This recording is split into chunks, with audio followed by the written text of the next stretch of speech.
کسی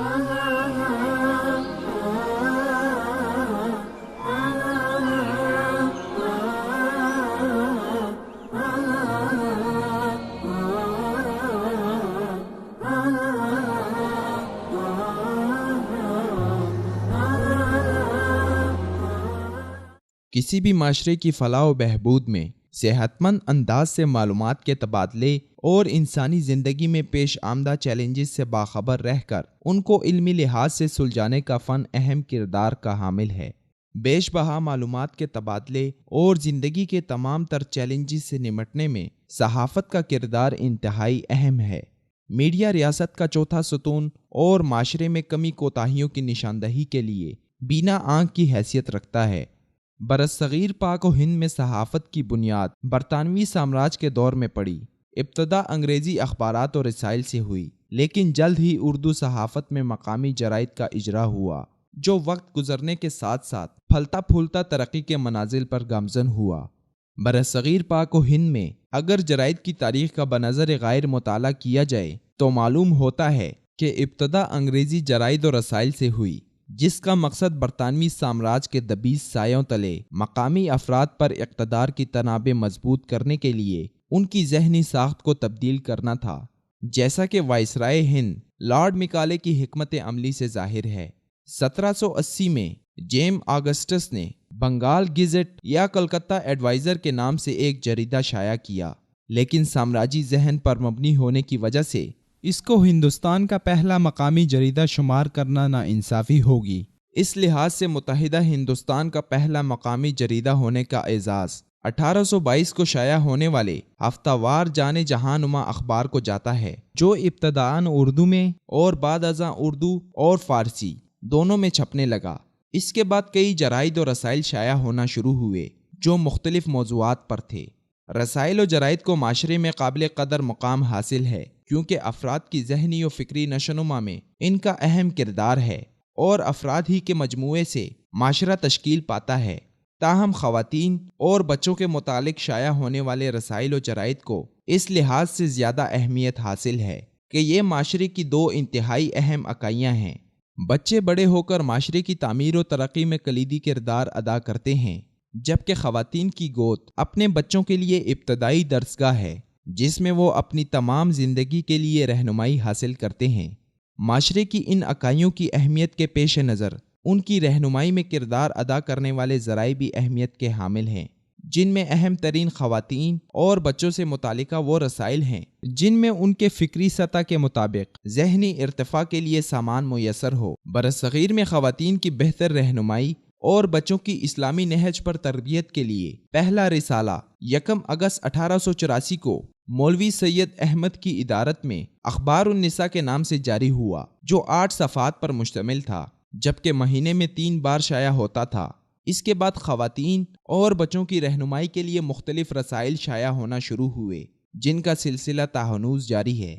لیکن خواتین اور بچوں کے رسائل و جرائد کی اہمیت کے پیش نظر جو اہمیت اور توجہ ان کو ملنی چاہیے تھی، وہ بدقسمتی سے نہ مل سکی۔ حکومتی سطح پر خواتین اور بچوں کے رسائل و جرائد کو روز اول سے کوئی توجہ نہ دی گئی، جبکہ عمومی طور پر دیگر اداروں کی بھی اس میں کوئی خاص دلچسپی نہیں۔ اس بارے میں بات کرتے ہوئے میاناز اسکالر اور انٹرنیشنل اسلامک یونیورسٹی کے پروفیسر جناب ڈاکٹر حبیب الرحمن عاصم کہتے ہیں، خواتین کے لیے ایسے میگزین جو بہت مؤثر بھی ہوں اور وافر تعداد میں لوگوں کو میسر بھی ہوں، جس میں ان کی اخلاقی، تعلیمی اور ثقافتی تربیت کا اہتمام بھی ہو، تو عالم اسلام میں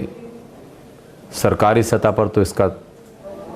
اہتمام نہ ہونے کے برابر ہے، بلکہ اس کا تصور بھی موجود نہیں ہے۔ لیکن زیادہ افسوسناک صورتحال یہ ہے کہ وہ جماعتیں اور گروہ اور افراد اور ادارے جو اس فکر سے آگاہ بھی ہیں، وہ بھی اس کام کے لیے اس طریقے سے آگے نہیں بڑھ رہی جس طرح کے بڑھنے کا حق ہے۔ بچوں کے لیے جو رسائل پاکستان میں شائع ہوتے ہیں، ان میں سے بیشتر رسائل پرائیویٹ اور ذاتی بنیادوں پر لوگوں نے ان کو جاری کر رکھا ہے، اگرچہ ان میں سے بعض رسائل بچوں کے مجموعی طور پر اچھے ہیں، جس میں تربیتی اور اخلاقی تعلیم کا اہتمام کیا جاتا ہے، لیکن جس کثرت کے ساتھ اور جس تیزی کے ساتھ شر اپنی قوتوں کو جمع کر کے اس کے لیے ایک بھرپور اور منظم کوشش کر رہا ہے، اس کے مقابلے میں اسلام پسند قوتوں کی کوششیں نہ ہونے کے برابر ہیں۔ اور میں یہ سمجھتا ہوں کہ ہر وہ دل کہ جو اللہ اور اس کے رسول کی محبت سے معمور ہے اور جس کے دل میں امت اسلامیہ کے مستقبل کی فکر ہے، اسے نہ صرف اس کے بارے میں سوچنا چاہیے، بلکہ جو اللہ رب العزت نے اسے صلاحیتیں عطا کر رکھی ہیں انہیں اس میں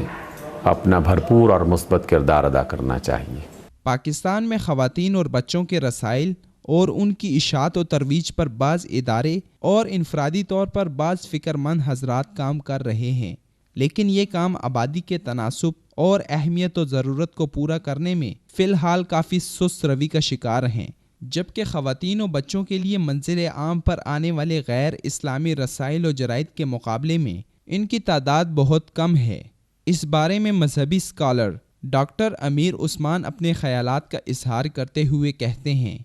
اگر پاکستان کے آبادی کے تناظر میں دیکھا جائے تو خواتین کی آبادی پاکستان میں مردوں کی آبادی سے زیادہ ہے، اور یہ ایک عجیب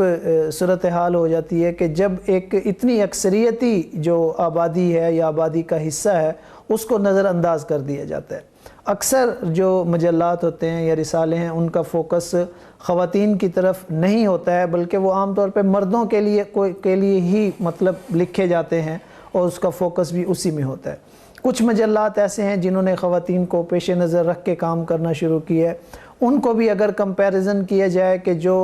عام جو دلچسپی کے موضوعات پر لکھتے ہیں، جن کی جو اورینٹیشن ہے وہ اسلامک نہیں ہے، ان کی تعداد بہرحال ان مجلات سے زیادہ ہے جن کو ہم دینی مجلات کہہ سکتے ہیں، اور وہ خواتین کی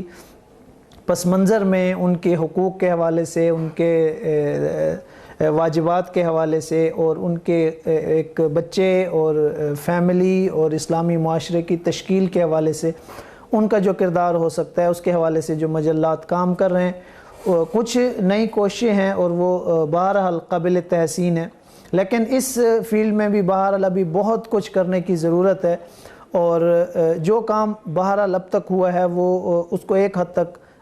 معقول قرار دیا جا سکتا ہے۔ پاکستان میں اگرچہ خواتین اور بچوں کے رسائل پر من حیث المجموع کوئی خاص توجہ نہیں دی گئی،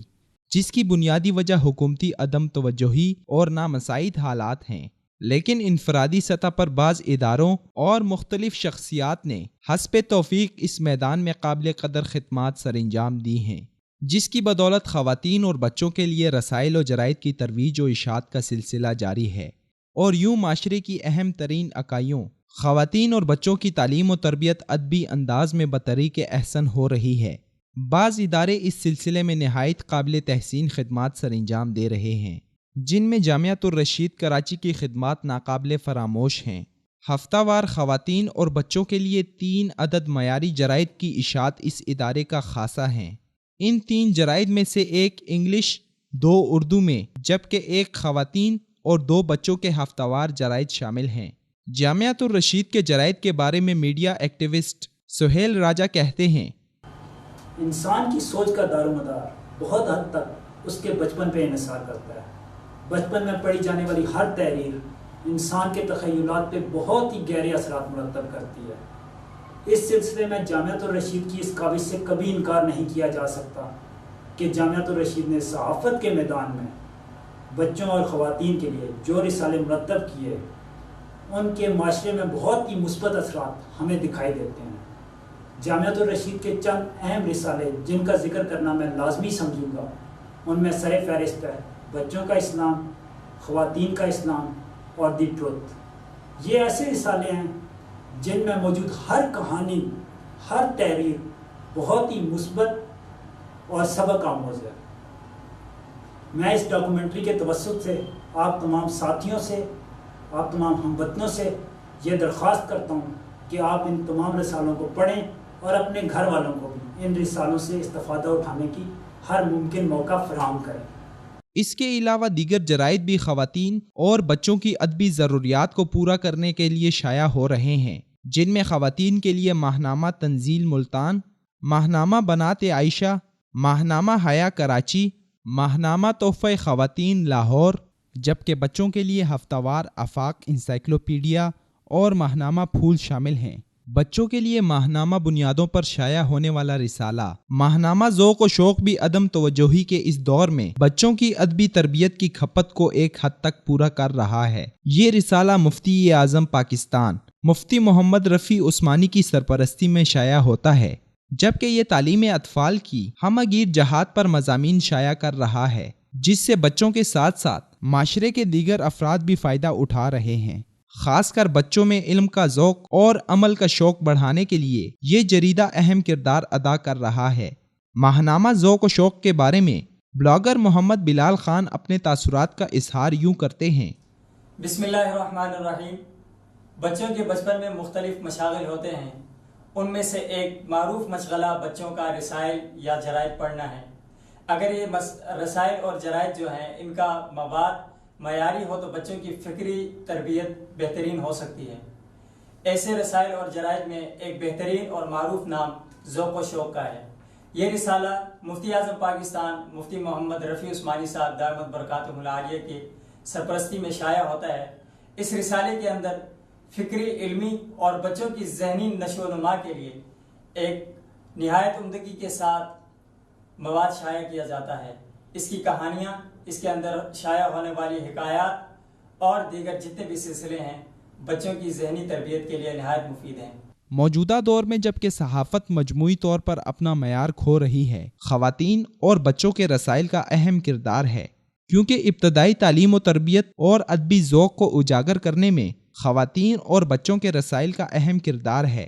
اس لیے معاشرے میں ادبی ذوق کے احیاء اور بنیادی تعلیم و تربیت کو یقینی بنانے کے لیے حکومتی سطح پر اقدامات اٹھانے کے ساتھ ساتھ تعلیمی اداروں اور مختلف تنظیموں کی بھی ذمہ داری بنتی ہے کہ وہ خواتین اور بچوں کے لیے معیاری رسائل و جرائد کی اشاعت میں اپنا کردار ادا کریں۔